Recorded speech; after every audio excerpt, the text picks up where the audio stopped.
Let me know when you're rocking. You're live. All right, we're up and running. Morning, folks. Shabbat Shalom. Everybody that's joining us by internet. We've got some visitors in the house. Visitors from South Carolina and North Carolina. North Carolina. Carolinas From that way. Carolinas. And one of Julie's, Sister Julie's friends is here too. I was going to teach on the kingdom, but I mentioned that last Sabbath. I'm going to shove that aside. I want to go back to Ellis Skolfield's slide presentation on the book of Revelation and Daniel. If for those you're just bumping into us, is a gentleman who passed away in 2014 by the name of Ellis Skolfield, no relation to Scofield Bible. And he, 25, 30 years in Revelation and Daniel and working with that. And my belief, Yahweh used him to open Daniel. And his understanding of the prophetic times that are in Daniel and all the prophets, he came up with a formula. It's just a formula. If you lay the formula over the prophetic times, it always lands on some really relevant time periods like 1947, 48, 1967, over and over again. We should know why those are important. Also lands on 1776 one time, and it lands on other periods that are, for the lost tribes and the seed of Ephraim. So we're picking up with where he's teaching. And he also focuses heavily on the role of Islam in the end times. A lot of people, when they study Revelation, they don't hold it up against real history. You have to do this because in the beginning, John tells us that he was told to prophesy what was, is, and will come. So John is, wherever he's writing the book of Revelation of Yeshua Messiah, he's looking back, present, and forward in time with his prophecy. And a lot of times we forget that. And we think everything is forward from us. It's not what John said. So we're going to pick up here in Ellis Skolfield's because we've been a little way through it. And if for some reason anybody wants to pick up on this, it's all online. You can go back and find where we started or get with us and we'll show you where you can download the slide presentation or where the book that it comes from. Ellis took this into the Christian churches and tried to teach it to folks for no other reason, to get them to look at their prophecies maybe a little differently. But in slide 181, he comes up to a subject called Bifids and Chiasms. He calls it the mirrors in Scripture. And I wanted to start here again because we were teaching some things on our web show, and it got carried over. And I don't know what site you took that, because we were taking the kingdom teaching, what exactly is the millennial reign. We did that this last Wednesday. And Brother Rick took that into one of his other talk pages or whatever, chat groups. And he was immediately confronted by, was it a pastor? Yeah, well, you can call him a pastor. He's a leader of a congregation. Yeah. 2-hour class. He answers you 15 minutes after you post it. He didn't go over any of it. Right. And apparently that brother reads the book of Revelation linear and literal. Guaranteed you got it wrong. 100% guaranteed you've misunderstood the book of Revelation. If you're reading that linear A to Z, A, B, C, D, F, and literal, you have missed the prophetic language entirely. That's why I think this is important. Bifids and chiasms. Webster's dictionary calls a bifid an object or a document separated in two equal or almost equal parts or lobes. Why the concept is important. Major prophecies in the Bible are bifidic, and almost every book in the Bible is chiasmic. Matter of fact, I don't think there's one book in the Bible that doesn't have chiasms. So this is where you'll want to switch over there. Okay, this goes to this. Yeah, just hop over to the other slide presentation. I know you may not be able to read all of these, but you'll be able to see the layout because this doesn't all fit on here, but they're like E goes to E prime, F to F. Well, the easiest way to think of a chiasm is it's a step ladder. And y'all know some of the simplest chiasms. Your ways are not mine. My ways are not yours. And a lot of times you'll have A to A and B to B. What you have to be careful of with chiasms is the chiasms can also include Hebrew parallelism. So A and A might match perfectly, or they might be opposites. So you got to be careful of that. So it could be, Yahweh triumphs, and then the other A would be Satan is defeated, or something like that. Those are still a Hebrew parallelism. And I'm probably going to teach on that subject coming up real soon, specifically on parallelism, because that's actually deeper than the chiasms. And the reason this is important is the book of Revelation is a bifid with nested chiasms with parallelism running through all of it. It is a complicated piece of Hebrew poetry. And once you understand it, it actually simplifies it. But the hard part is wrapping your head around the bifids, the chiasms, and the parallelism. That's the hard part to learn. Once you've got that to where you start recognizing it, you're going to see it everywhere in your Bible. So this is all of Genesis is a chiasm. And the first thing that when I first started studying chiasms, I realized the authors have to sit down and plan this. Unless the Holy Spirit is literally dictating through them, takes over and literally dictates, these chiasms require a little bit of planning. What's really cool is when you see that our scriptures were written over a period of, some say, 750 to 1500 years, depending on how you count the timeline. When it's all said and done, the canon we have today is chiasmic, the whole book. What I want to know is how did the last authors know how to plan that against the first authors? You can't. Here's one, chiasm in Exodus. So this is a case where you have that chiasm within the book of Exodus. And like I said, you can't always see it parallel, but if you were to read these out, you'd see how they match. I'm going to cover a couple of them for you here in a minute. Here's one. This is the Genesis, the whole book of Genesis being chiasmic. We already covered that just a minute ago. But like up here, you have creation and down. Let me see if I just bump this down just a bit. Down here, you would have creation. So this is Genesis 50, lines 23 through 24, is parallel. That's the A to Genesis 1:1 through 2:3. Thoughts.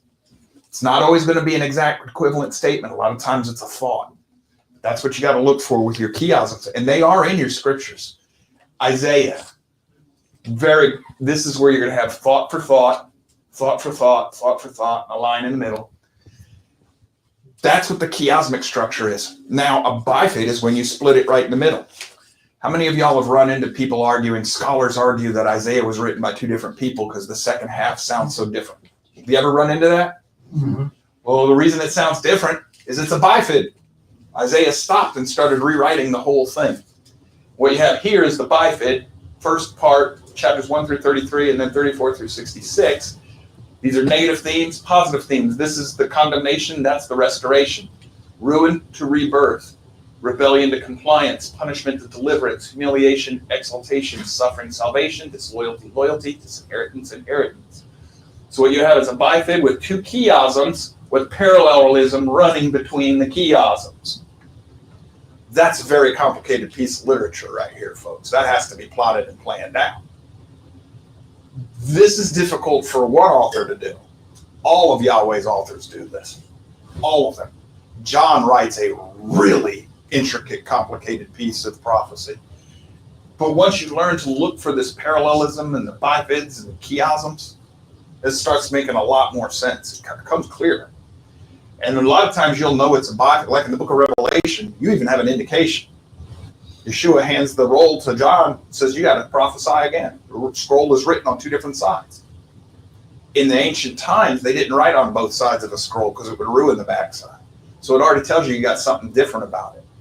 It's handed to him and it says, prophesy again. Well, a lot of people, if you're reading it linearly, you think, well, okay, you got more prophecy to tell. That's an indication you have a bifid, because what he does then is John starts talking to the Gentiles. He had been talking to Yahweh's people. Then he starts talking to the Gentile world.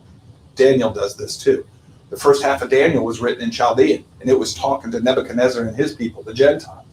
The second half of Daniel is written in Hebrew. He's talking to Yahweh's people. Same message told to two different audiences, two different ways. So here's Daniel. This is the different chiasms. The part in yellow is in Chaldean. This is all in Hebrew. There's the split. And what's really cool about this is Daniel was this has been put back into order.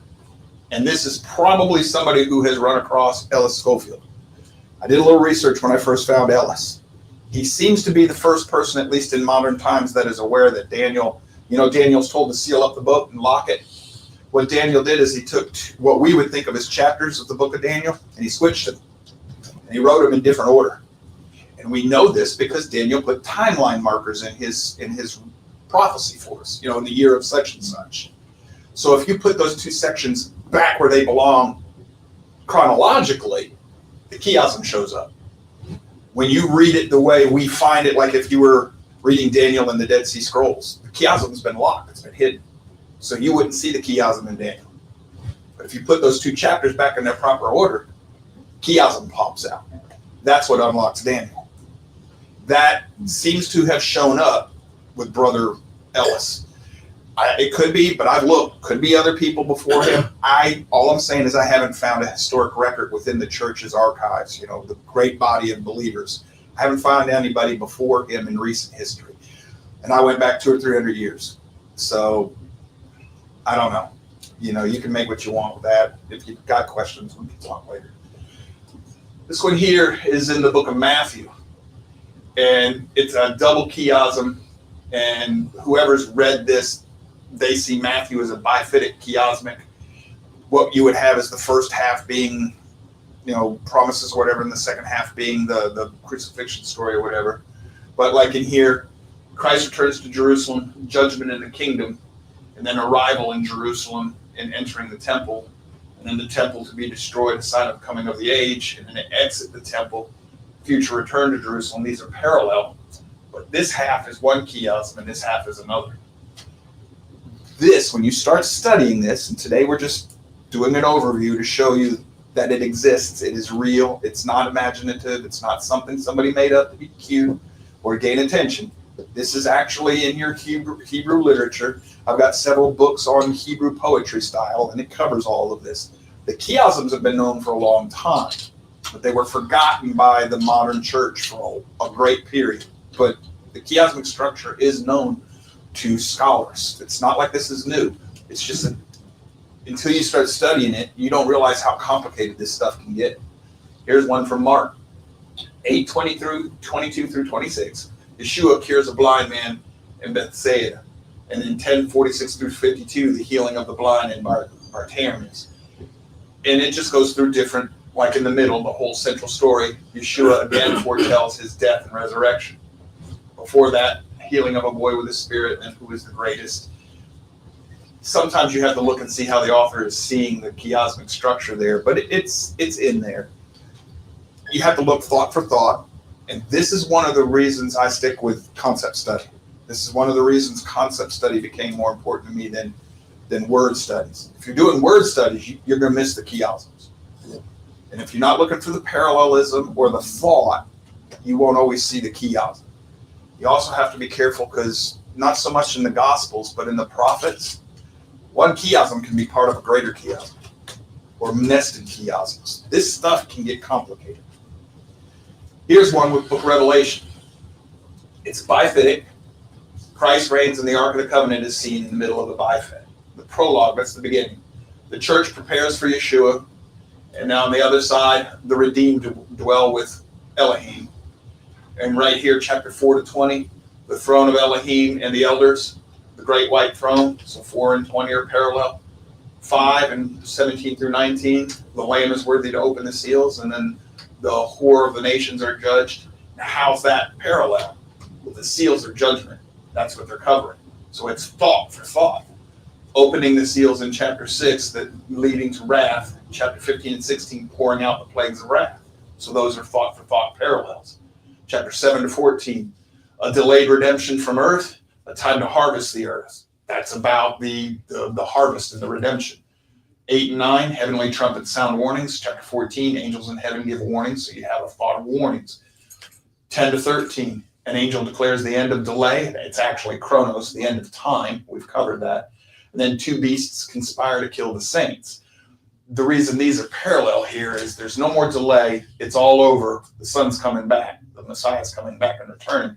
The 2 beasts are trying to stop that by getting rid of the saints so there's nobody to save. There's a thought concept link there. 11 and 12, the 2 witnesses torment the world. The dragon persecutes the woman and the seed. These are parallel connected. Here they're tormented, so the dragon's going to go after and torment them back. They torment the world with the truth of Yahweh, and the dragon persecutes those who keep the truth of Yahweh, the Torah. That's how these biads and chiasms work for us. Then you have the chiasmic structure of the history of redemption. Elohim creates the heavens and the earth. Elohim creates the new heaven and earth. Man is created in the image of Elohim, and the first marriage takes place. Yeshua Messiah, the image of Elohim, is married to his bride in the church.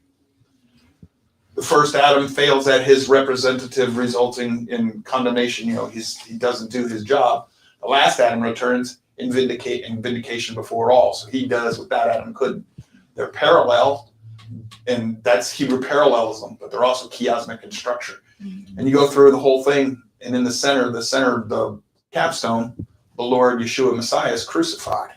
But he was also crucified from the foundations of the earth. But that's your redemptive story. And it's chiasmic in its structure. Or at least it can be constructed that way. So this is where we're going to drop that and go back to Ellis. I just wanted definitely to reiterate, you've got to be aware of the chiasmic structure, especially in the prophets. There's one diagram I have at home. It won't come up on a screen, and if it does, it's so small you'd barely be able to see the writing. But it shows you the two giant chiasms in Isaiah. The first half Isaiah is one giant chiasm with chiasms nested within it. I'll find this diagram for Rick because I know he's interested in it, but it is weird. When you look at it, it's a big arrow for the first half with arrows within it where they're nested chiasms. And then it goes the other way with nested chiasms, and they're all parallel. Whoever did that one had to have been Torah observant. They were either Messianic or they were Jewish, from Sister Judah, House of Judah, because whoever put that diagram together knows the Torah. It's a lot of things that those of us that were raised in the visible church would miss. I got to find that picture again, but I know I've got it saved on my computer. It's just hunting for that, and my computer can be a bear. But I'll find it for Rick. The only reason I don't try to bring it up here is it won't show. You won't be able to read it. It would need the whole wall to blow it up and show it. So we're going to go back here. We're going to continue with Ellis, where he picks up to teach this. It says, Bifidic books are repetitive in nature. Isaiah is not 14 different subjects. It's 7 subjects repeated. 7. There's that number of completion. And he shows us how in the first chapters, 1 through 5, it's talking about ruin and restoration. It mirrors chapters 34 through 35. Chapters 6 and 8, biographical information mirrors 36 through 40. 9 through 12, blessings and judgments mirrors 41 through 45. 13 through 23, about the Gentile nations mirrors 46 through 48. Chapter 24 through 27, redemption and deliverance mirrors 49 through 55. 28-31, ethics and sermons mirrors 56-59. Restoration of Israel, 32-33, mirrors 60-66. So if Daniel and Revelation are bifidic, are they repetitive? That's his question. It says, proving Daniel's bifid. Daniel's prophecies were written in 2 languages, the oldest copies we have. Daniel 2:4. Then spake the Chaldeans to the king in Syriac, O king, live forever, tell thy servant the dream. In other words, Daniel's told to speak to the Chaldeans in Syriac, in Chaldean. Remember, Ellis reads out of the King James Bible, the older King James. His parents were missionaries, so he's been raised in the church with that Bible forever. So he tells us Daniel 2:4 through 7:28 was written in Chaldee, the court language of the Babylonians. Real quick, just a quick rabbit. If you're in the Hebrew roots movement, you're going to run into people who talk about this is Babylonian language and that they bring the Babylonian text and everything back from Babylon. The language of the Babylonians is different from the Chaldeans. They're very similar, but it's not. The Babylonians are speaking Chaldean. It's not Aramaic, like a lot of Hebrew roots people seem to think it is. They don't study their language as closely as they sometimes should. Aramaic is not, it's not what Babylon was speaking, reading, and writing it. So the carryover where everything starts being Aramaic in Yeshua's day when he was here the first time in the flesh, that was is a greater regional adaptation. It didn't come from their time in captivity in Babylon. That's Chaldean. I took time to look that up. It's even 2 different languages, alphabets. So I know you might run into that somewhere else, or some of y'all might have encountered that. It's something I keep running into, and it causes trouble understanding the New Testament in detail ways later on. So just wanted to point out that it is Chaldean. It's a different language from Aramaic. Very closely, it's a Semitic language, so they're all related.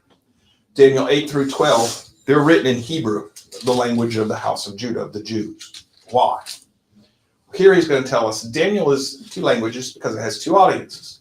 Chaldeans, chapter 2 through 7. It's in a Gentile language because those chapters are to and about the Gentile empires and their descendants who would rule in the Holy Land during the time of the Gentiles. The Hebrews, chapter 8 through 12, are in Hebrew because they are to and about the future of Yahweh's chosen people during the time their land was under Gentile control during the time of the Gentiles. Both Daniel 2 through 7 and 8 through 12 are about time of Gentile rule over the Holy Land, so Daniel's biphydic and repetitive. At least that's his conclusion. I concur. He's got an excerpt here from Luke, chapter 21, verse 24. He says, they, and when you see red, that's his Ellis's edition here. They, the Jews, the house of Judah, shall fall by the edge of the sword and shall be led away captive to all nations, and Jerusalem shall be trodden down of the Gentiles until the time of the Gentiles be fulfilled. The time of the Gentiles was over in June 6, 1967. This is Messiah talking about the end times coming. Why does Ellis think that this time of the Gentiles be fulfilled, trodden down of Jerusalem? Why does he link that to the time of the Gentiles in June 6, 1967? Who knows what happened on June 6, 1967? War ended and Jerusalem was completely under 6-Day War. Came out of the Jordanian. Half of the Jerusalem was under Jordanian rule. Right, but now it's entirely under the rule of House of Judah, what we would think of as the Jews. The Knesset can plow that thing clean and start building their temple anytime they want to deal with the aftermath. The only reason they don't do it is they don't have the political will to deal with what it would cause in Islam. Just they better be really right with Yahweh. They could get away with it. Yahweh would protect them if they were repentant and doing right. He'd protect them. But they better be right, because they're going to start a world war in that part if they did that. And they know it, and that's why they don't do it. So when are we prophetically? And I love the way Ellis does that. Not where, when. The time of the Gentile control of Jerusalem ended on June 6, 1967. So the time of the Gentiles is over. Daniel 12:4. But thou, O Daniel, shut up the words and seal the book, even to the time of the end. Many shall run to and fro through the book, and knowledge shall be increased. The only epochal time in Scripture following the time of the Gentiles is Daniel's time of the end, what we know as the end times. So right now, we're in the time of the end. That's how Ellis sees it. I concur. Now, what we have here, this is what happens when you read with a modern-day view of things. A lot of brothers and sisters read, many shall run to and fro, and knowledge shall be increased. Yeah, we're going on airplanes in just a second. Airplanes and ships, and we got the computers and internet. Everybody's learning knowledge. That's a very surface way of looking at that. This is prophetic. You'll run to and fro through the book, and knowledge of Torah will be increased. This is going to be parallel to Hosea 4:6, where people perish for lack of knowledge of Torah. So when we understand this with a Torah observant Hebrew mindset, we know that Daniel's prophesying about spiritual matters. Yes, sir. Yeah, maybe a little rabbit, but Aaron Spikes asks, I have often wondered, but I think that I may have it right. The seals, the bowls of judgment, and the vials of wrath are concurrent, not consecutive. To me, that would make more sense. They are concurrent. The seals and the trumpets are concurrent. They talk to the church. The bowls of wrath are concurrent. Those are for the Gentiles. And they line up. Yes. They're part of the chiasmic structure of Revelation. So Brother Skolfield continues. He says, but there's another Hebrew poetic form employed in the prophetic books, the chiasm. This is why I wanted to set this up. The chiasm is a poetic stepladder, and the chiasm is repetitive in nature itself. The concepts in the ascending 2 or 3 steps are repeated in the descending 2 or 3 steps. Now, he does this much simpler form than what we just did earlier. A two-step chiasm in the Old Testament. For my thoughts are not your thoughts, neither are your ways my ways, saith Yahweh. So A, B, B to A. Three-step chiasm in the New Testament. He's going to go to Mark, who had his dwelling among the tombs, and always he was in the tombs. This is the demonically possessed individual. B to B. And no man could bind him. B, neither could any man tame him. This is all one verse right here. Mark 5, 3 through 5. Not with chains. He had been bound with chains. So that's a little chiasmic section right there in Mark. He pulls out another one in Acts chapter 17, verses 24 and 25. Elohim that made the world and all things therein, and all things. He is Lord or master of heaven and earth. He giveth to all life and breath. Both thought there is master. Dwelleth not in temples made with hands, man's hands, neither is worship with man's hands. So when you start looking for these, they're everywhere in your scriptures. Everywhere. Some of them are short, some of them are big. So if Daniel and Revelation are chiasmic, however you want to pronounce it, they will contain prophecies that are fulfilled at the same time. And this is the part I want the brethren in the whole world to realize. If you're reading the prophets linearly, you're missing the fact that they are often chiasmic, which means there are many things in the prophet's overall prophecy happening at one time. And that's where we're thinking it's going to be A, B, C, D. It could just be two things.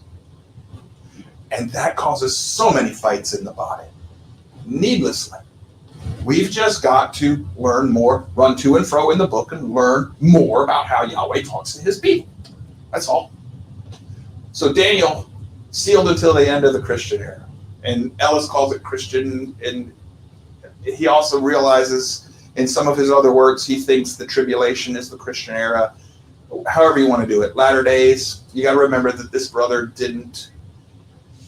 This is his work that Yahweh had him on. He doesn't see the two houses. He doesn't worry so much about the names, Yahweh, and he thinks of the house of Israel as the Christian church and the house of Judah as the Jews. But he does realize he stumbled on a lot of this. He just didn't have it in focus. He was told to open the books up. That's what he's doing. So Daniel 12:4. But thou, O Daniel, shut up the words and seal the book, even to the time of the end. Many shall run to and fro through the book, and knowledge shall be increased. The above is a command. So Daniel has to do something to seal the book, which he does by verse 9 in chapter 12, verse 9. And it says right here, and he said, Go thy way, Daniel, for the words are closed up and sealed till the time of the end. By sovereign decree, the book of Daniel was now sealed, but Daniel couldn't modify what Yahweh had inspired him to write. So what did Daniel do between verses 4 and 9 to seal the book? Daniel's chronology is the key. 605 BC, roughly. And this is another thing. We think the whole book of Daniel was written by Daniel all in one night. Nope. This is an ongoing thing. And if you read Daniel, you'll know it because he puts different timelines in there. It might have been written in one night, but if he did, he was writing about a whole period of years. So Daniel chapter 2, verse 1. In the second year of the reign of Nebuchadnezzar dreamed dreams. Conservative dating, from the liberal scholars dated at 604. So we're just going to go with 605. Daniel 3:1. Nebuchadnezzar the king made an image of gold. This is roughly 592 BC. And then Daniel 4:1 through 7. Nebuchadnezzar goes insane. Roughly 558 BC. Daniel 5:30 through 31. In that night was Belshazzar, the king of the Chaldeans, slain, and Darius the Median takes the kingdom. Now we know that the fall of the Babylonian Empire, conservative date there, was about 536 BC. Daniel 6:1. It pleased Darius to set over the kingdom 120 princes, which should be over the whole kingdom. That's 535 BC. Then 605 BC, Daniel 2:1, in the second year of the reign of Nebuchadnezzar, etc., etc. What he's going to show you is, because of the timelines we're given, these chapters are out of order. And we have to put them back in order. Once we put them back in order, chapter 2, the 4 Gentile nations, is going to be with chapter 7, the 4 Gentile nations. Chapter 5 was actually written here, but we have chapter 9 down this way. And what he's doing is, this can get complicated. I don't want to try and go over it here. If you want, I'll show you where to find this material. You can wrestle through it yourself. I've done this for a while. I know Rick went through it. He's right about this. This is not something I'm even going to try to teach with you right now. This is something that you need to prove it to yourself if you're interested. And I know it took me several weeks to go through this and get this through my little gourd. So I'm not going to pretend that I can teach this to you in a few seconds and get it to you. But his argument about Daniel being out of line is correct. That's how Daniel sealed the book. So until you put Daniel back into the chiasm, the way it sealed the book is you knew the prophecy, but you couldn't open the 70 weeks. Once it's put back into its chiasmic form, the 70 weeks will open up. So the prophecies and the chiasms are not sequential. They are parallel and concurrent. That's the big part. See, if you're reading them sequentially, you'll think it's, Gentile empires, Yahweh's people in tribulation, Gentile rulers are judged, then Gentile rulers are judged again. Yahweh's people are in tribulation again, and then you have 4 more Gentile empires again. That's the linear understanding. It's not the way this works. Chiasms reveal hidden truths. Daniel 2 and 7 are about the Gentile empires that would have dominion over the Holy Land during the time of the Gentiles. Daniel 3 and 6 are about Yahweh's people in tribulation during the times of the Gentiles. Daniel 4 and 5 are about judgment on the Gentile rulers at the end times, the time of the Gentiles. Central message of the first chiasm: during the time of the Gentiles, there will be 4 major Gentile empires: Babylon, Med, Persia, Greece, and Rome, and their descendants, ruling in the Holy Land into the far future. Also during that time, Elohim's people, he has the Jews, but it's going to be all of Yahweh's people, will suffer great persecution, at the end of which Elohim will judge the nations that made his land a desolation and made slaves of his people. Jeremiah 30, 10 through 11. Where I differ with him a little bit, and he did start to change later in life. The 4th empire is not Rome, but we'll get to that later. Daniel's 2nd chiasm, chapters 8, parts of 9 and 10. The ram and the he-goat, 2 Gentile empires. Chapter 9, verses 24 through 26. This is the 69 sevens. Messiah in Gentile times. Chapter 9, 26 through 27. The 70th seven. That's the time of the Gentiles. So you both have Gentile times. Chapters 10 and 12, north and south. 2 more Gentile empires. The central message of this chiasm: after the Hebrews return from captivity, or the Jews is what he's thinking, there will only be 2 major Gentile empires: Medo-Persia, and this is returned from Babylon. Medo-Persia, Greece, and their descendants, who will have dominion over the Holy Land into the distant future. During that time, Messiah will be born, will be killed, and the temple will be desolated and abomination set up. But in the end, the enemy will be destroyed. Now that happened. So after they came back from after they came out from Babylonian exile, Medo-Persia and the Greco-Roman Empire was over the Holy Land. Here's more chiasms, Daniel 2 and 7, about the Gentile empires that would have dominion over the Holy Land during the time of the Gentiles. Daniel 3 and 6 are about Yahweh's people in tribulation during the time of the Gentiles. Wait a minute. Did I hit the right button? Sorry about that. Should have gone this way. He says Daniel's bifid is chiasmic, proves his prophecies to be parallel in time. In other words, a lot of things are happening at the same time. If Revelation is patterned like Daniel, and he says the same Elohim inspired both books, then Revelation is not about the suppositional events in the theoretical 7-year Great Tribulation, but a series of parallel events primarily about what we think of as the Christian era, or what a lot of people call the Christian era, the church age. He has also said in his books that he thinks tribulation is Yahweh's word for this period. We also know it as the latter days, the days after the ascension. It's got many names. Now, I know a lot of us, and some of y'all haven't been here for this, but he has already dealt with this myth of the 7-year trib. He tells us who started it, when they started it, how they started it, and why they started it. And he shows you that before these men created that idea, the church didn't think that way. So he's already going on things he's proved here prior to this in the slide. But he's going to ask, how do we prove all this? He says, could the 7 churches and the 7 seals and the 7 trumpets and the 2 witnesses be repetitive prophecies, primarily about the Christian era, the time we're in. We know the 7 churches existed during the Apostle John's lifetime, but could the seals, the trumpets, 2 witnesses also be fulfilled?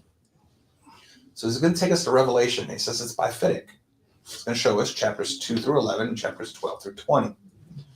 2 through 11, he's going to be here in Revelation 5:7, and he, Yeshua, came and took the book out of the right hand of him that sat upon the throne. So he takes it from the Father. Elohim, the Father, gives the little book of Revelation to Yeshua, which then reads about, who then reads about the 7 seals, the 7 trumpets, the 144,000, and the 2 witnesses. So that's a synopsis of what goes on there. In chapters 12 through 20, he starts in chapter 10 with this, though. And I, this is John talking, took the little book out of the angel, which is Yeshua's hand, and ate it up. And he said unto me, thou must prophesy again. The again. Does anybody know what it means to eat something up? It's a Hebrew idiom. Does anybody know what it means? To consume it. To take it in, to accept it, to embrace it. And that's why it's sweet in his mouth. He likes it when he first gets it, but then he realizes what it means. So it's sour in his belly. You'll find this in the Old Testament eat a lot, but it's also, you'll see eat it up. You'll see various ways of saying that in the prophets. It's the prophets like this phrase. Yeshua gives revelation to John, who then reads about the woman with the 12 stars, the 3 great beasts, the holy city, and Babylon the Great. So just like Daniel, Revelation is biphytic, and I concur, it is, to my mind. So the 12 prophecies in Revelation are parallel and concurrent, fulfilled during whatever this era we want to call it. Revelation 1:19 is the key. Revelation is a synopsis of 6,000 years. Yahweh has been dealing with man. It's about events past, present, and future. From the time of John, the 7 seals were opened by Yahweh immediately after he was glorified. The little book of Revelation is indexed to the rest of the Bible. Its 12 visions are, the Father's, Yahweh's, repeated pictures of major events that will take place before, during, and after the Christian era. I'll stop here for a minute. When you read the book of Revelation and you get to the 4 horsemen, do you realize you've seen those before? Where have you seen them? Zechariah. Okay. So you get to the 2 witnesses, and we're told they're the 2 olive trees and the 2 lampstands. Where have you seen them before? Zechariah. In fact, if you know your prophets in the Tanakh, there's very little you have not seen before in the book of Revelation. John is giving you additional information. He's adding on to, but he's building off of the prophets and the prophecies we've already been given. So the little book of Revelation 5. In Revelation 1:19, write the things which thou hast seen, and the things which are, and the things which shall be hereafter. The following is has seen, i.e. before John's time. So he goes to Revelation 5:1-4. He says, I saw on the right hand of him that sat on the throne a book written within and on the backside. Because there's going to be 2 readers. There's 2 messages. That's the biphytic book. Sealed with 7 seals. And I saw a strong angel proclaiming with a loud voice, who is worthy to open the book and to loose the seals thereof? And no man in heaven, nor on earth, neither under the earth, that tells us it's before the cross, was able to open the book, neither to look thereon, and I wept much, because no man, which at this point, including Yeshua, was found worthy to open and read the book, neither to look thereon. Now, when I first got this, I was like, what do you mean not even the Messiah? And I was thinking Ellis was being a little blasphemous when I first read this in his book. But then it dawned on me. This is before the cross. Yeah, Yeshua hasn't defeated his enemies yet. Put him under his... So, yeah. John just told you we're looking past, present, future. We're in a heavenly vision. He's in a prophetic vision trying to explain this to us, which already should tell us we're not going to see things exactly the way he did, because we're not in that vision. So this is where he's at right now. And he continues. Next, the things that are during John's time. Revelation 5:7. And one of the elders saith unto me, weep not. Behold, the Lion of the tribe of Judah, the root of David, this is Yeshua, hath prevailed. So when did Yeshua prevail? That's at the cross and when he was resurrected. He's prevailed to open the book, and to loose the 7 seals thereof. And I beheld, and lo, in the midst of the throne and of the 4 beasts, and in the midst of the elders, stood a lamb. In Greek here, it's arnaion. It's a defenseless little lambkin. As it had been slain, this case on the cross, having 7 horns and 7 eyes, which are the 7 spirits of Elohim. Isaiah 11, 1 through 3. Why did Ellis put that in there? Because these have already been defined by Isaiah. The horns and the eyes. In this case, a horn represents power, authority, or strength. The eyes are the spirit. The eyes are all seeing. It's a spiritual representation of things. So those angels that Ezekiel sees with 100 eyes, it's just all seeing. It's a spirit that can see everything throughout the world. The prophets define this for us. We've got to stick with their imagery. They give us the definitions. We should use it.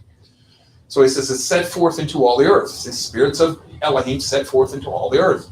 And he, Yeshua, came and took the book out of the right hand of him, Elohim the Father, that sat on the throne. And then finally, that shall be, i.e. into the future time, John's time. Revelation 6:1. And I saw when the Lamb opened one of the seals, and I heard, as it were the noise of thunder, one of the 4 beasts saying, come and see. This is going to be what we think of as the Christian era going forward into the future. These 4 beasts, I don't know if you remember them, but they have the 4 heads. They're the same throne guardians that we see in Ezekiel. And those 4 heads, y'all know that they have the same heads, faces as the banners of the different tribes when they were in the desert, set up in battle formation. Each one, had a head, a bull, a human, an eagle, and a lion. Those banners, well, those are the same heads on the throne guardians. So all of this is parallel imagery, it's symbolism. So the seals are opened right after Yeshua is glorified, or at least they start being opened. And he says, what about the 7 trumpets? So he says, look at what Yeshua said about his coming crucifixion. Luke 12, verse 49 and 50. I came to send fire on the earth. How I wish it were already kindled. But I have a baptism to be baptized with, and how distressed I am till it is accomplished. This is the New King James. It's obviously figurative language. Yeshua is referring to the fire of the brazen altar that burned the sacrificial lamb, type of Messiah. So that baptism is his coming crucifixion. 7 trumpets begin to sound. Revelation 8, 2 through 6. What Ellis is trying to show us is all these things are parallel, happening at the same time, not one right after the other. So the seals are being opened, trumpets are sounding. He said, and I saw the 7 angels which stood before Elohim, and to them were given 7 trumpets. And another angel, Yeshua, came and stood at the altar, which is the cross. And don't forget, there's an image of that in heaven, on earth as it is in heaven. So the altar up there is, the cross down here is a reflection of it. It says, having a golden censer, and there was given unto him much incense, that he should offer it with the prayers of the saints upon the golden altar, which was before the throne. This is Isaiah 53:12, Romans 8:34, Hebrews 7:25. The incense and the smoke of the censer, that's the prayers of the saints. If you read the prophets, the smoke is representative of the prayers of the saints. And the smoke of the incense, which came with the prayers of the saints, ascended up before Elohim out of the angel's hand. And the angel took the censer, filled it with the fire of the altar, and cast it to the earth. And there were voices and thunderings and lightnings and an earthquake, and the 7 angels which had the 7 trumpets prepared themselves to sound.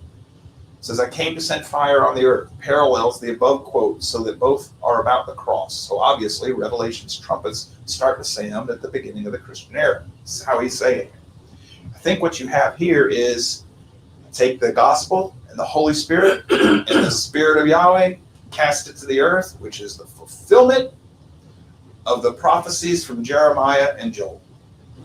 Yahweh poured his Spirit out on all mankind, so that those who will respond to him hear the truth of the gospel message and of the kingdom of Yahweh and will respond, and those that don't will be at war with them, because they are born again of spirit, which means they're spiritual. The people who don't respond are fleshly, and we know that the spirit and the flesh are always at war with each other, on earth as in heaven. So I think what you have here is, this is going to be parallel with something else you see.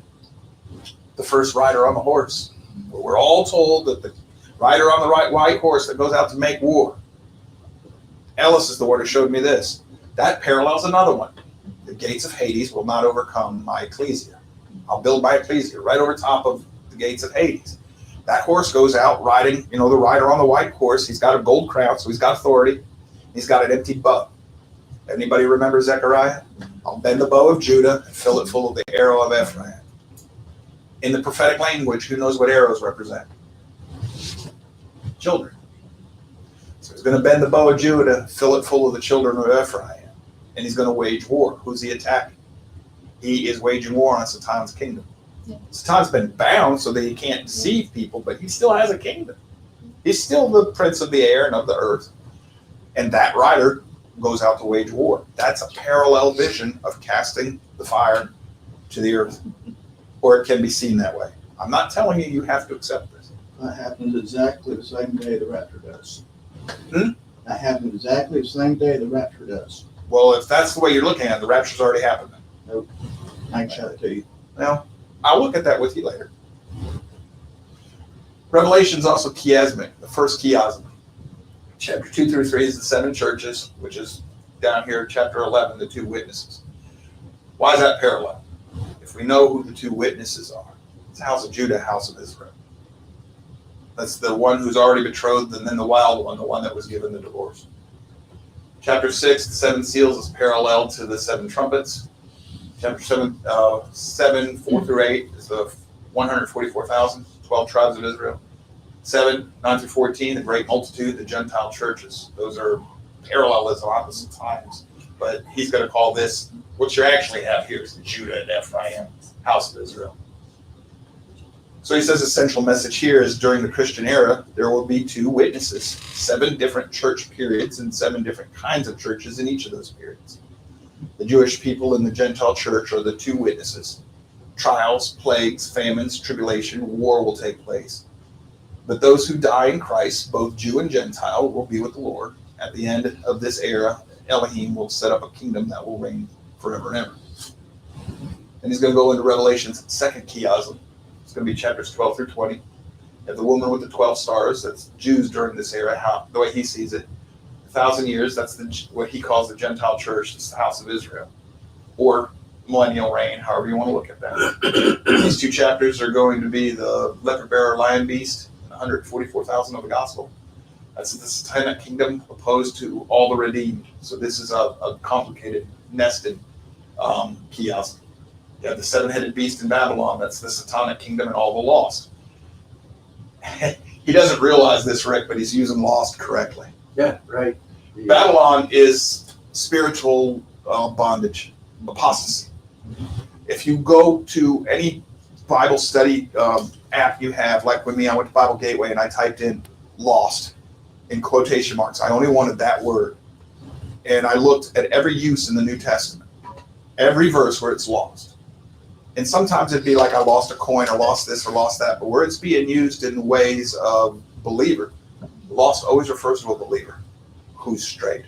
It never once in the New Testament is used about a non-believer. So when people who, believers refer to Gentile non-believers as the lost, that's not the proper terminology for that word, not the way that they're using it in the New Testament. And I was surprised when I read that. But in this case, the lost, it does match Babylon. Babylon is apostasy. So the harlot riding the beast is your apostate churches. The churches that have strayed from Yahweh's way. So this works too. Songs of Moses and the Lamb, those are talking about the 2 different covenants. Bowls of wrath, the wrath for the wicked. And I'm going to quit here because what he does here, I can give to you if you want. He's going to go over where the myth started of the, what I call the Tim LaHaye left behind version of prophecy. The thing I wanted to focus on today, the point I really wanted to focus on is to get everybody starting to look. You might on your own study chiasms, bifids for yourself. Don't forget Hebrew parallelism runs right on top of all of this. These 3 can be very complicated and intricate. They run together and they can work with each other. And I wanted to at least remind you again to be looking for these things in your scriptures.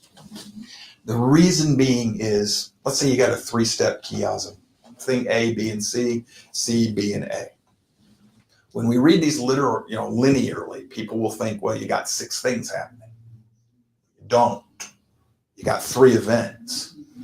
And in some cases, A and A might be the same event, or they might be the same event told from two different sides. Like you might have it talking about the redeemed and those who are going to be, destined for wrath. It's two different sides of the same idea. The idea here is judgment, the ultimate judgment. And what I've run into all the time is people who will read the scriptures linearly, like a Greek, and think that they have to interpret it linearly like a Greek. And we forget the scriptures were written by Hebrews. Ancient Near Eastern mindset, very different from a Greek. We all know that passage, I'll stir up your sons, O Zion, against your sons, O Grace. Okay, they're very different than the Greek mindset. We've inherited that Greek mindset. In the Western world, we've inherited the Greek mindset. And it gets in our way of understanding our scriptures sometimes. And very seldom do I encounter teachers who bother to take the time to go learn how did these human beings, the prophets and scribes and all that put our scriptures together, how did they think and write? And they're just like all of us. They have their own language and their own figures of speech, their own customs, and a lot of things that they just assume everybody knows that we no longer know. When Yeshua says, as in the days of Noah, well, we read it, we think, okay, yeah, they're all just, everybody's living life normal. Well, yeah, that's the surface meaning. But if I say, no, I am your father, what did I just bring up in your mind? So you got at least 9 movies in your head right now from Star Wars. But I could be saying, no, man, I'm just saying I'm your father. Well, no. You got the whole. Well, guess what happens when Yeshua in his day and age says, as in the days of Noah? Does anybody know what just came up in their mind? First Enoch is now running around in everybody's head because that was very popular in their day and age. It was part of their canon at that time. So Yeshua knew what he was doing.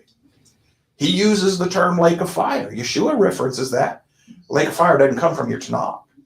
Lake of fire comes from the intertestamental books. It comes from Enoch. So Yeshua knows what he's doing when he talks about this. We've got to go recapture best we can, separated 2,000-3,000 years. We've got to recapture the way they spoke and the way they write. And I was watching Dr. Heiser just this morning. I don't know if you heard the video. He says what happens now is a lot of trained theologians, seminary students, they'll go to the Bible, they'll read the Bible, and they'll say, hey, well, look, John's not using proper hermeneutics the way I was taught in seminary school, so I don't know what John's doing with the Old Testament here. He's reading it wrong. And they get very disillusioned with the Bible. What they forget is you were taught to read that today that way. That's how you're taught to read it.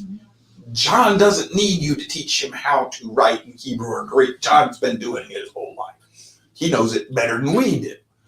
So it's not that John's messing up. It's that a lot of people today try to write our understanding over top the prophet. And it's got to be the other way around. You got to let the prophet speak his message, and you got to work to understand him the best you can. And number one thing you have to do before if you're going to study, not just read, study Yahweh's word, especially the prophetic word. You got to spend a little time trying to learn how they write, how they spoke, how they communicated. Until you do that, it's just a natural, innocent tendency to overwrite the Greek thinking onto what you're reading. So we read it linearly. Guaranteed to get the prophets wrong. Guaranteed. Not because you don't have the Holy Spirit, not because your heart's not right. You're a Greek reading an ancient Torah observant Hebrew document written in Hebrew, Chaldean, and other languages. You're guaranteed to get it wrong because it's a foreign language. You don't understand it.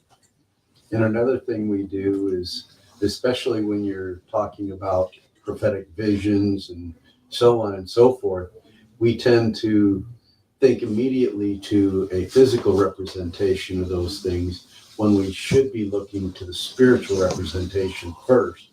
There may be what we call earth shadows here upon the earth that show those things, but there's usually a more important spiritual message there. Yes. Look for the spiritual first, then the physical reflections. And you also have to remember prophecies tend to be repetitive in nature. And they fulfill themselves in more than one time.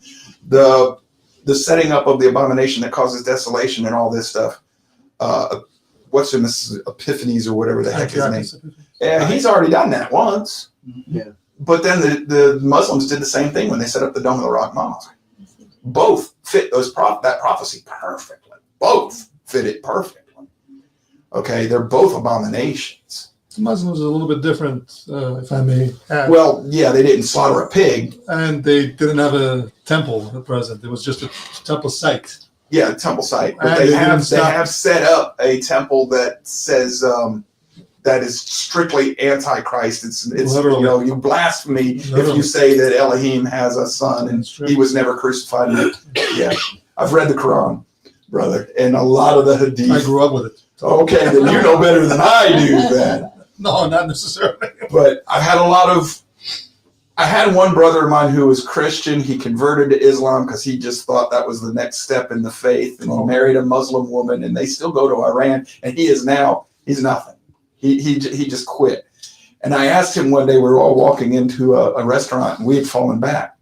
And I asked him, I said, "You quit?" And he goes, and I said, "How are you still alive?" And he looked at me and he goes, "You do know something about that religion, don't you?" I said, "Yeah." And he said, so he still pretends to be a believer. Oh, wow. So that because he's in and around them. Nice. And he understands one of the things I've learned. Just because your Sunni neighbor is peaceful doesn't mean he's not what the Western world thinks of as a radical. If they get a caliphate that they all agree on and the caliph says, Allah Akbar, your peaceful Sunni neighbor might not be so peaceful Sunni neighbor anymore. You understand this, don't you? I'm from Iran. All right, well then okay.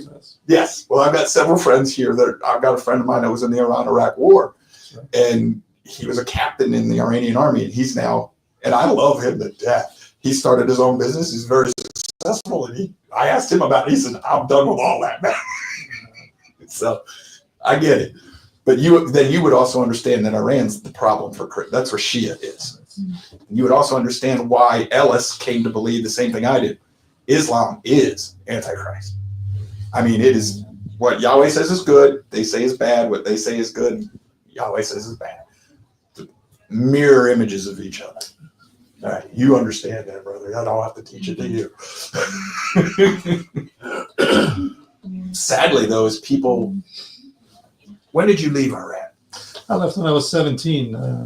I like to say that was about 6 years ago, but You know, what year was it? Impossible. I was 19. It was after the revolution, 1989. All right, but you remember 84. before the revolution. 84. Iran is not what modern America thinks of. It used to be much. What would be a charitable way to put it? A much more. It was like here. It was. Yeah, it was a much more westernized, Women much could more work. Everything was classic everything was liberal nation. What I mean by classic liberal, I don't mean the liberal like the whack job thinking we have today, No, but like our founding It was a fathers. secular country, Yeah. and Yeah. very religious, Yeah. and of course, religion had roots, Oh yeah. especially the way these Ayatollahs are. But I know I've seen pictures since before the revolution, and it looked like it came right out of 1960s Well, President America. President Kennedy and the Shah were very Yeah, good friends. were good friends. It was just different. Well, Israel and Iran Yeah. were good friends. Yeah. We've got to remember these things. The prophecies, you don't understand them until they happen, and you can look back on them. And the That's right. scriptures tell us that, so you can look back and know that I am Elohim. That's right. But if we've got it in our head that all of this is in the future, and we miss that some of this or a lot of this might already be in the past, when things don't come out and turn out the way people have been taught and raised up to think that they're going to happen, it can crush your faith. It can ruin your faith. And you can walk away when you shouldn't. So I'm real careful with prophecy. And I'll tell you, you don't have to believe Ellis. You don't have to get it. You don't have to accept it. But the only thing I'm going to ask you, though, is if you ever run into, like today might be the first time you bumped into him, take time to read what the man wrote before you judge him. Because like with the rapture, it's what the heck? Antithesis and antithesis. Antithesis. Yeah. Yes. You go up into the sky and you come right back down. You see several of these in the scriptures. And it's with the last trumpet, the trumpet of Yahweh, the trumpet of Elohim. It's the last The trump. rapture folks is gonna be at Mount Sinai for 3 years. Well, And I can prove that to you too. I understand, and we've talked to you about that one, but you're gonna have to understand, I disagree with you because of what's in the book of Revelation. You need to sit down with me, let me show you in the Bible, and you'll see it. I've looked at that, and No, you won't give me time enough to do it. all right, I'll look at it with you. Okay. I will. do. But what I'm gonna tell you real quick, that passage, when the last trumpet blows, it does not say there'll be no more delay. It says there'll be no more chronos. The Greek is chronos. That's time. That's linear time. Time as we know it is gone. You're into eternity. There's no 3 years. There's no more time.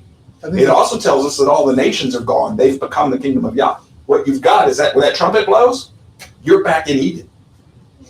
I think perhaps the best scripture to look at for rapture would be Matthew chapter 24, because Yeshua himself is speaking, and he gives you the picture of end of times. He speaks of tribulations, the like of which no one has seen from the beginning of time. And then he says these words: immediately after the tribulation of those days, his angels will come and they will grab his people. I mean, his people were living on earth during the great tribulations, whatever they are, and then they will be taken. I think that's definitely a post-tribulation rapture, at least if there is such. And then they will be taken to Mount Zion, wherever we're going to consider God's people to gather. I call it the greater Exodus, which is going to happen according to prophecies of Jeremiah. As the first Exodus was miraculous, this is going to be extremely miraculous, but it is after the tribulations.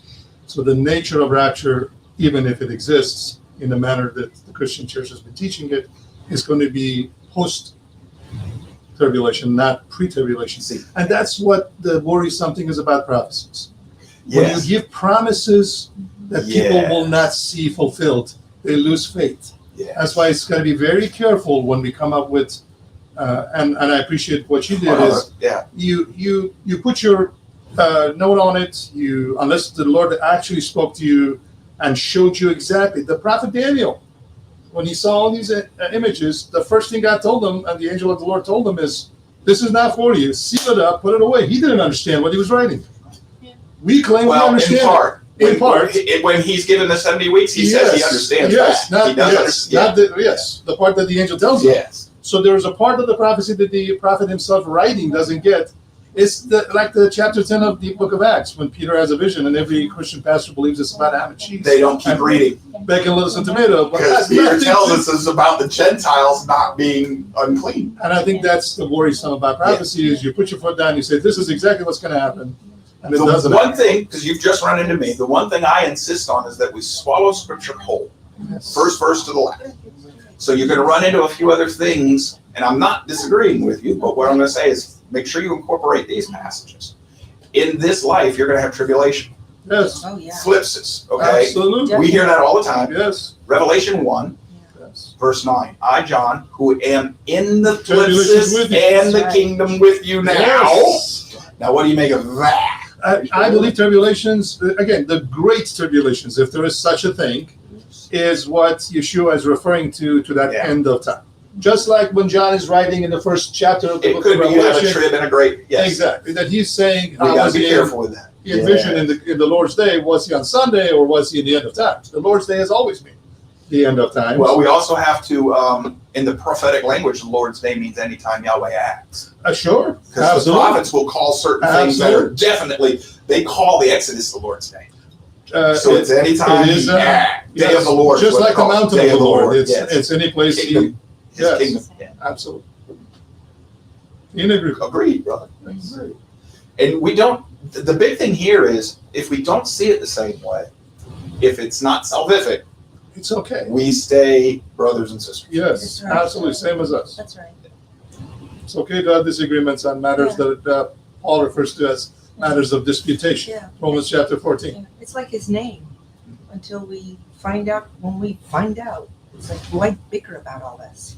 And then even once you find out, you know, It may not be your that name. people will bicker how to pronounce He it. has a different name. What than I've yours. later learned through the help of my brothers that study Hebrew is, I don't care how you pronounce the given name, I want you to understand it's all about the Shem.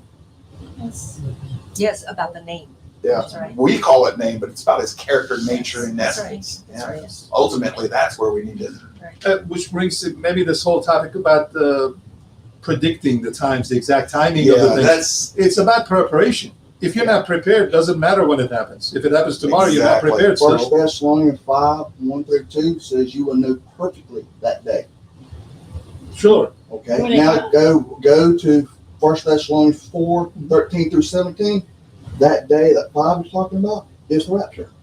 But it also tells us We can- no man will know. And No, that's Go read read verse 35.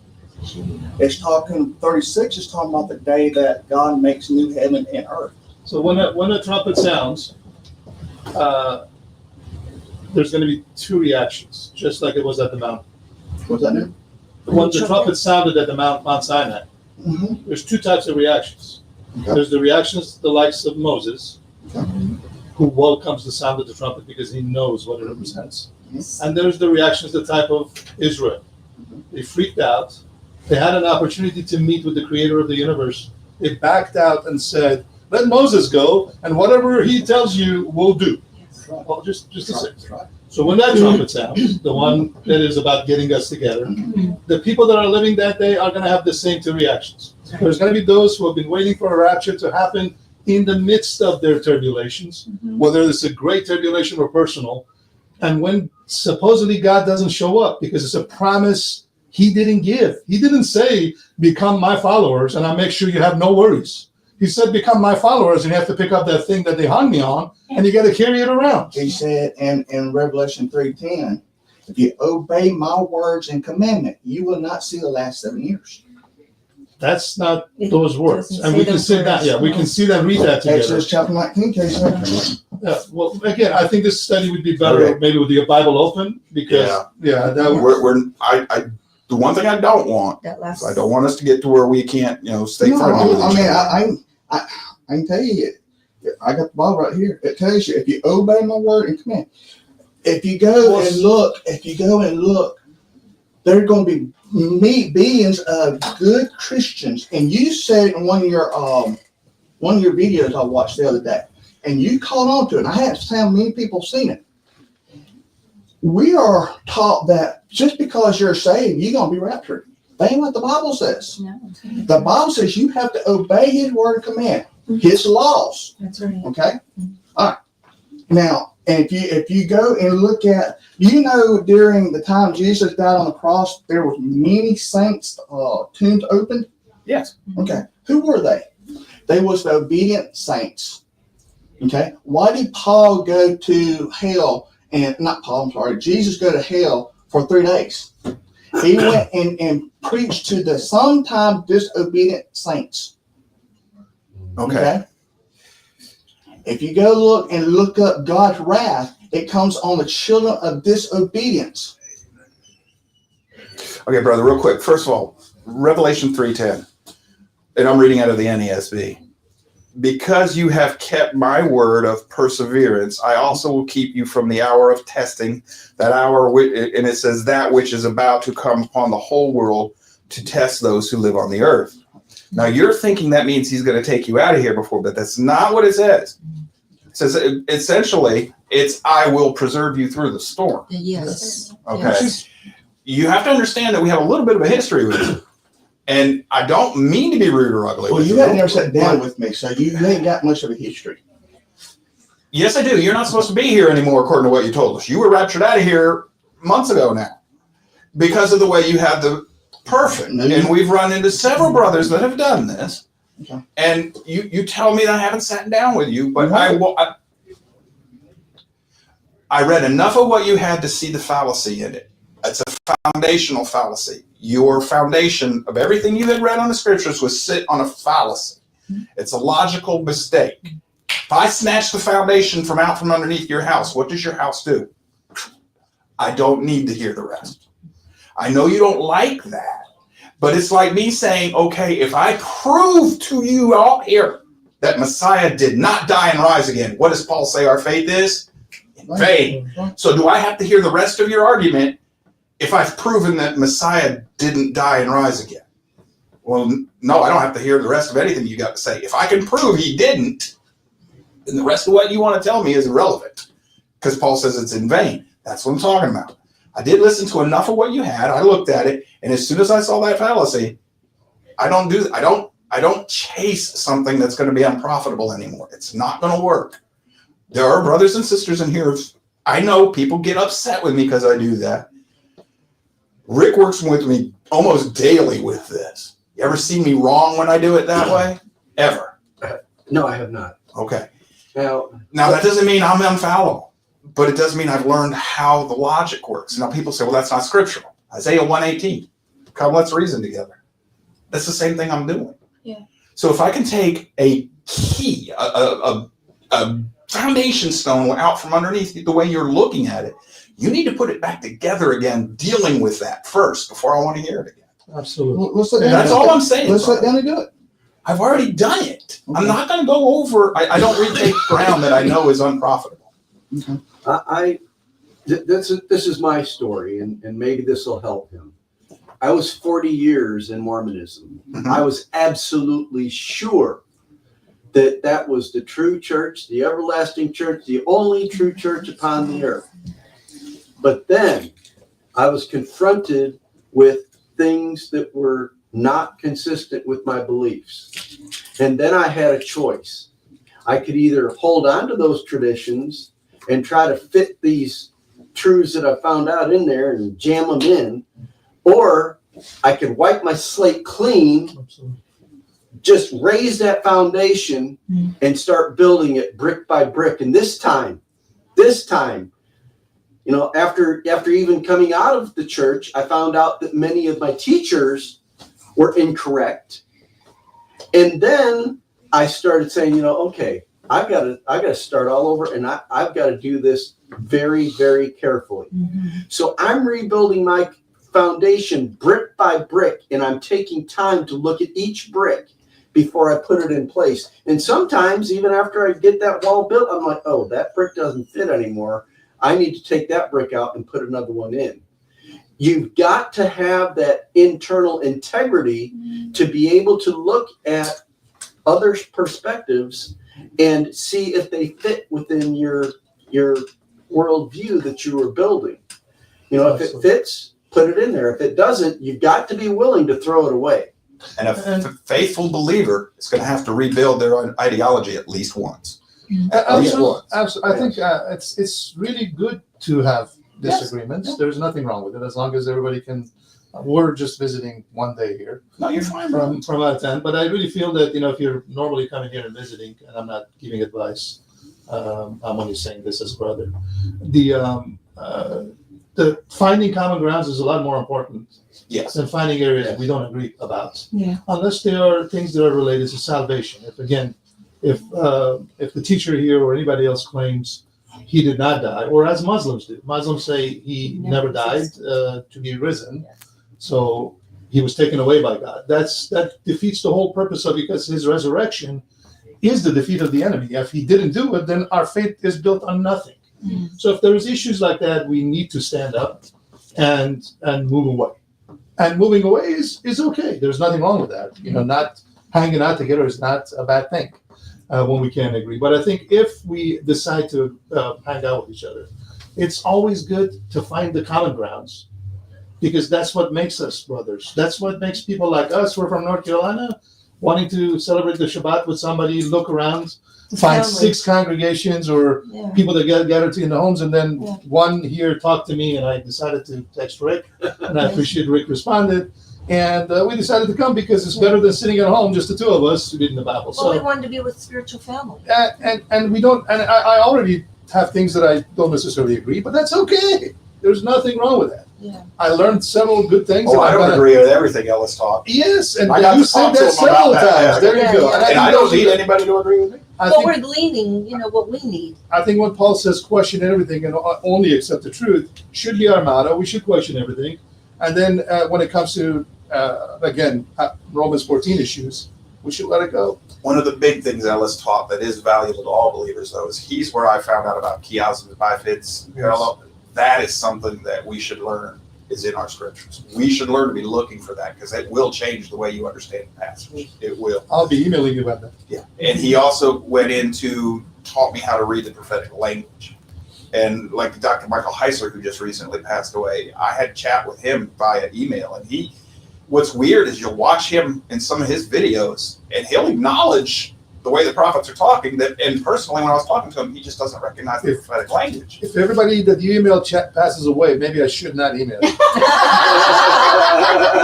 just joke. Well, just make No, sure you haven't been around. I've told people all the teachers that I value are dead. Well, make sure his life insurance goes up first. Here's another She's covered. understanding of this. If you go to the prophets, one of the symbolic meanings of a star is teacher. And we're in a time when a third of the stars are being swiped. The stars they're are gonna falling. fall. The teachers are falling. Yes. Not everybody claiming to be a teacher. The Right. ones who really are teaching, which leads to a famine for the word of Yahweh. Yes. Which is exactly what Amos rather tells us to be looking for as one of the signs Yeah. of his close of appearance. Yes, absolutely. Yeah, good wording. Absolutely. Yeah. Yeah. All right, well, I will continue with this, brother. I don't mean to diss everybody, but we've got an elders meeting that we're 14 minutes late to hold. So I've got prior commitments that I've got to attend to. So we'll wrap this here because our elders meeting shouldn't take too long. And then we should be out of here with a few minutes to spare before. But everybody else is free to go fellowship before the service. All right. And we'll go from there. Ending stream. In the street, please. I'm Where sorry I is let this the one run. service?